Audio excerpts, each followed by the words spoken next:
안녕하세요. 디스플레이 담당 멘토 데이어 김채연입니다. 이번 영상 풍원정밀 준비했는데요. 이 23년에 풍원정밀 적자로 전환이 되는 상황에도 불구하고 심지어 적자폭이 굉장히 커진 상황입니다.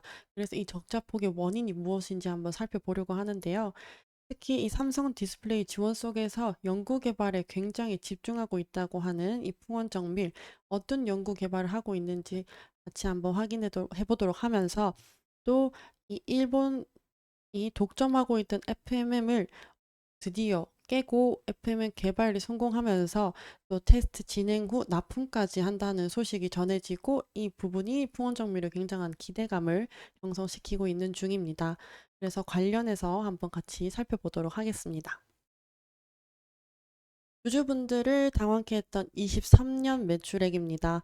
전체적으로 봤을 때는 뭐 크게 감소한 것 같지는 않습니다. 오히려 이 매출액을 근 5년치로 보면요, 점차적으로 상승하고 있는 부분이라는 걸 알 수 있고, 다만 22년에 비해서는 오히려 약 18억 정도가 감소한 상태이라는 것을 알 수 있습니다.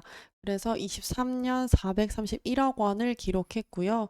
어, 이 영업이익과 당기순이익 같은 경우는 22년에 비해서 적자 전환을 한 것도 조금 아쉬운 상황인데, 적자폭이 굉장히 큽니다. 영업손실 219억, 그리고 당기순 손실은 218억 원을 기록했습니다. 적자폭이 아주 심하게 나타난 상황인데요. 아무래도 이렇게 갑작스러운 데는 당연히 이유가 있겠죠. 이를 자세히 알아봐야 할 것 같습니다. 다른 재무 상황을 검토해 보면 부채가 늘어났긴 했지만 이만큼 타격을 줄 만큼은 절대 아니고요. 부채 비율 그리고 자본 유보율도 그렇기 때문에 나쁘지 않은 상태입니다. 그래서 제가 포괄손익계산서랑 다른 부분들을 좀 살펴봤습니다. 23년과 22년, 21년으로 봐주시면 되겠는데요. 이 매출액이요, 그래도 보시면 비슷하게 나타나기 때문에 아무래도 비교하기가 딱 좋은 상태인 것 같습니다.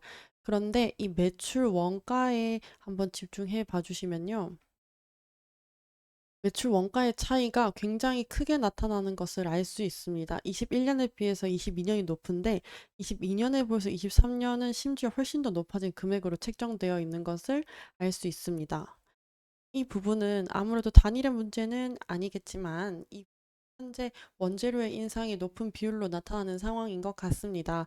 매출액은 비슷한데 원재료 합계의 금액에서 차이가 크게 나타나는 것을 알 수 있습니다. 23년에는요, 180억, 그리고 22년 160억, 21년에 130억 원으로 원재료의 비용 인상이 굉장히 크다는 걸 알 수 있는데요. 물론 매출에 따라서 만약에 많이 매입하게 되면 이 원재료 부분이 더 크게 나타날 가능성이 높겠지만, 이 풍원정밀의 재무 상태 같은 경우는 근 3년의 매출액이 거의 비슷한 상태이기 때문에 이 원재료 비용의 인상이 좀 어느 정도 합리적이다라고 판단해 볼 수 있는 부분이 있겠습니다. 그래서 이 매출액 원가가 높은 상황이기 때문에 아무래도 매출 총이익 자체가 이미 감소, 그러니까 손실이 나 있는 상태였습니다. 그런데 이 판관비도 같이 한번 보시면요, 판관비도 상당히 다른 연도에 비해서 굉장히 높게 나와 있는 것을 알 수 있습니다. 아까 말씀드렸던 것처럼 연구 개발을 아주 열심히 하고 있다고 해서 제가 연구 개발 비용도 한번 같이 살펴봤는데요. 23년, 22년, 21년치를 같이 한번 비교해 보면 연구 개발 비용 자체도 많이 늘어난 것을 알 수 있습니다. 23년 매출액 지금 100억 원 매출액이 아니라 연구 개발 비용이 100억 원, 22년 79억 원, 그리고 21년 22억 원으로 많이 차이가 나는 것을 알 수 있습니다. 그렇기 때문에 이 영업이익이 적자였던 상태에서 아무래도 이 연구개발 비용이 판관비로 많이 잡히게 되면서 그 영업 손실이 더욱더 커진 것 같고요. 네, 그 상태에서 또한 법인세가 더해져서 당기순 손실의 그 손실도 크게 나타난 것을 알 수 있었습니다. 그렇다고 한다면 이 용업 손실에 대한 금액은 사실 자체 매출액이 떨어진 것도 사실 아니고요. 연구 개발비의 증가와 원재료 비용의 상승일 텐데, 이번 연도 예상치를 보기 위해서는 24년도의 연구 개발비 그리고 원재료 비용 상승에 대한 추이를 한번 살펴보면 조금 더 예상하기가 쉽겠죠. 24년의 1분기 상황들의 표이고요.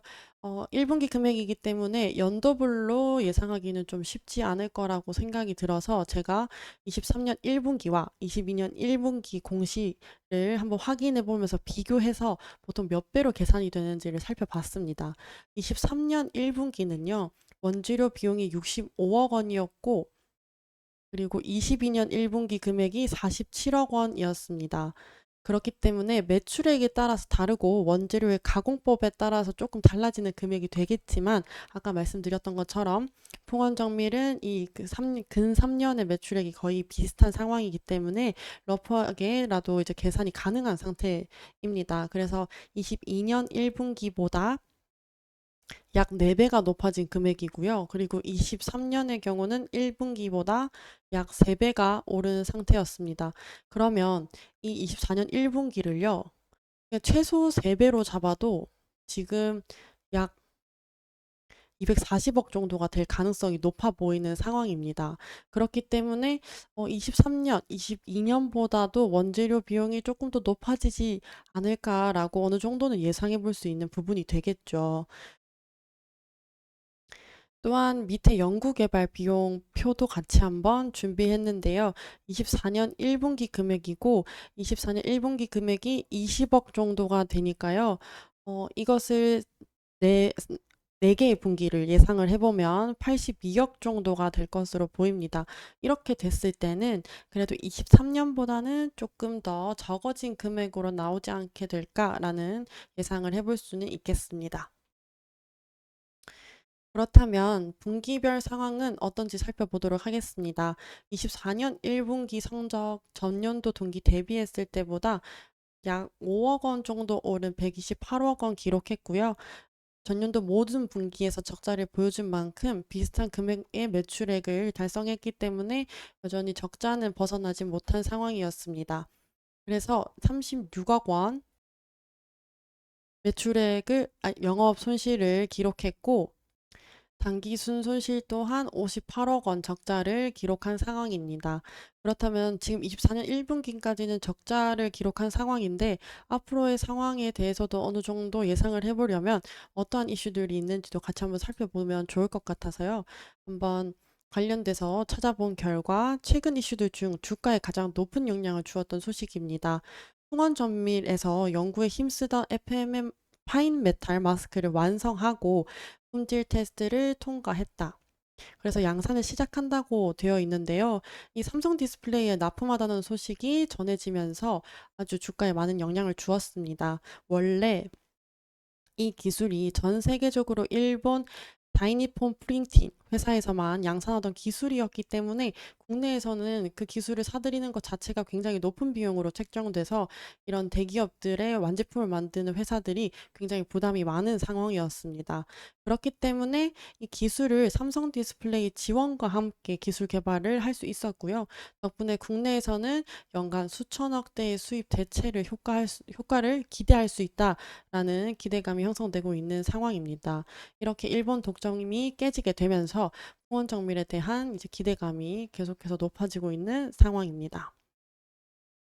어쨌든 이 디스플레이기에서 이 FMM 기술도 굉장히 중요하고 또 풍원 정밀이 이렇게까지 연구 개발에 집중하면서 성공할 수 있었던 이유 그리고 주가에 어떠한 영향을 주었는지도 사실 너무 중요한 상황인데요.